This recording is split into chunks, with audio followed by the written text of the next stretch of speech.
Payg'ambar sallallohu alayhi vasallamning hadislari bor-ku, kimki kech kirganda, ya'ni shom namozidan keyin har kuni Voqea surasini o'qisa, Alloh taolo uni hargiz kambag'allardan qilmaydi.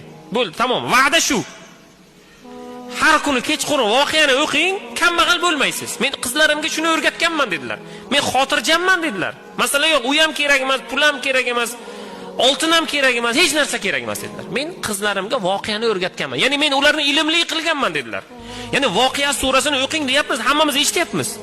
Lekin buni mohiyatini tushunish uchun iymon kerak. Ya'ni halol va haromni odam bilish kerak. Har kuni kechqurun Voqea surasini o'qiydi odamlar, lekin qarzdor. Mohiyatini tushunmaydi-da. Bugun qarzdormiz. Bugun ishimiz yurishmayapti. Aytayapmiz, Voqea surasini o'qing. O'qidim bo'lmayapti. Birodar, bir o'qing siz.